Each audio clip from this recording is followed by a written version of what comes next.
young girl is possessed by evil spirits and should not be allowed to live among us. Uneng, I agree with you. She might possess us or even our children. The villagers said to each other as they made a decision to inform the king.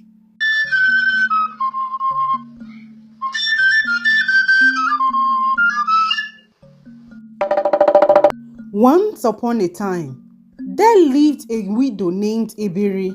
She had a daughter named Ebube. When Ebube was few years old, she developed a rare illness which is now called epilepsy.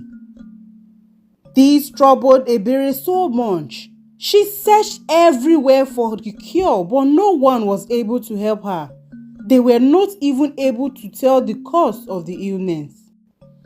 One day, when Ebube was playing with her friends, she had a seizure. Her friends began to scream. Ebere quickly came out and held Ebube closely in order to stop the seizure. When the villagers heard this, they went into the village and started gossiping.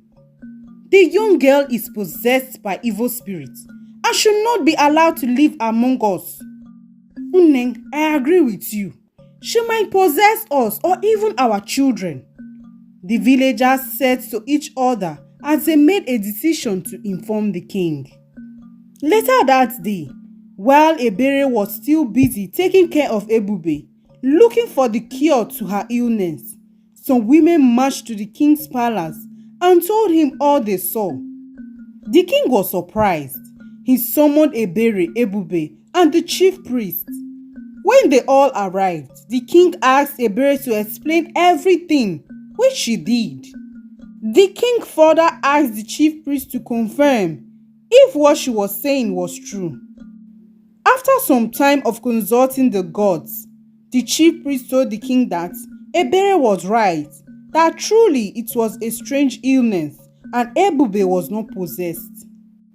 When the villagers heard this, they began to murmur. The king instructed them not to trouble Ebube and Ebere again, as the weight of the illness was already telling on her. Ebere thanked the king and took her daughter home. This judgment did not sit well with some of the villagers. They warned their children to stay away from Ebube and her mother, as they believed she was a witch even after all the chief priests had said. Whenever Ebube comes out to play with her friends, they would start bullying her and calling her a witch. Ebube would go home crying. Ebere was fed up with the constant bullying. She warned the children and their parents to stay away from her daughter, but her words fell on deaf ears. Some of the villagers asked her to sacrifice Ebube to the river goddess, that she was of no use. Those words pierced Ebere's heart, and she decided to take Ebube far away from the public's eye. She told Ebube not to be coming out of the house and also to stop associating with the villagers. This continued for years. Ebere was unable to find the cure to Ebube's illness. Ebube grew up to be a beautiful girl, but her mother prevented her from going out to associate with the villagers. Some days, she would cry, wondering why she was so different from the rest children. But this did not stop her mother from protecting her. One day, Ebere became very sick. Ebube prepared herbs for her, but the condition became worse. Ebube was so worried that something bad might happen to her mother. She knew about the herbalist who lived close to the market square, but Ebube was so scared that the villagers might do something hurtful to her. She had no choice than to visit the herbalist, as that was the only way to save her mother. Ebube quietly followed the bush path so no one would see her.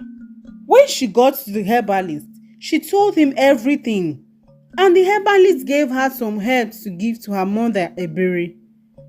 On her way home, some villagers saw her and started bullying her, calling her a witch. Ebube began to cry.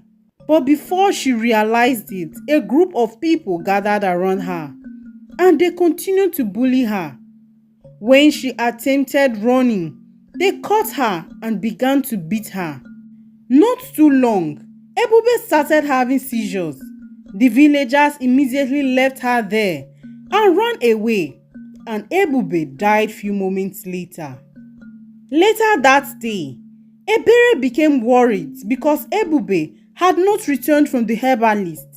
She decided to look for her daughter as she had never stayed out that long. She went to the herbalist, but the herbalist told her that Ebube had left his place a while ago. She continued looking for Ebube.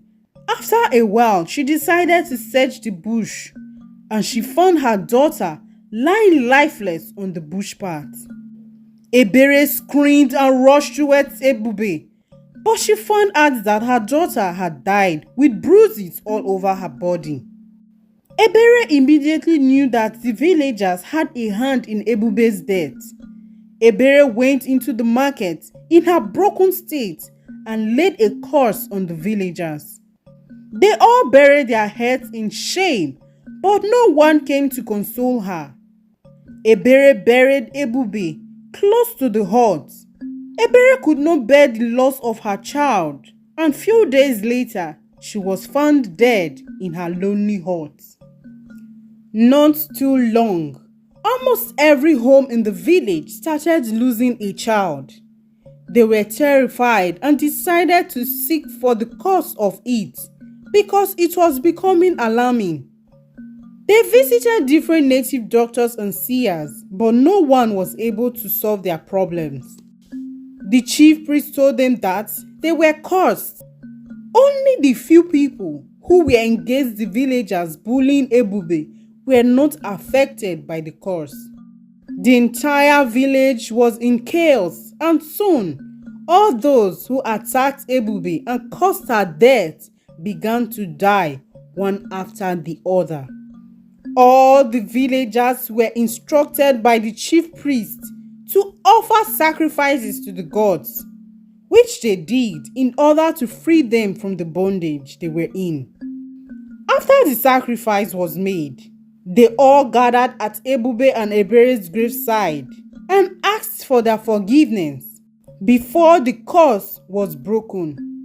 The villagers were free from the curse, but they were made to take an oath never to mock anyone again. If not, they will be struck by thunder and lightning.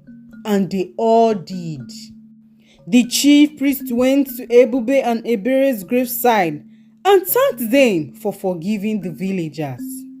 Ever since then, the story of Ebere and her daughter Ebube was being told to children in order for them not to bring calamity upon the land, and the villagers began to live in love and oneness. This is the end of this story. The moral lesson of this story is to do away with bullying, as it causes pain to people, and karma may one day visit the perpetrators. Thank you for listening to this story. If you want us to make more videos, hit on the like and subscribe button, and do not forget to share this video, as people may learn a lot from it. We love and appreciate you. Bye.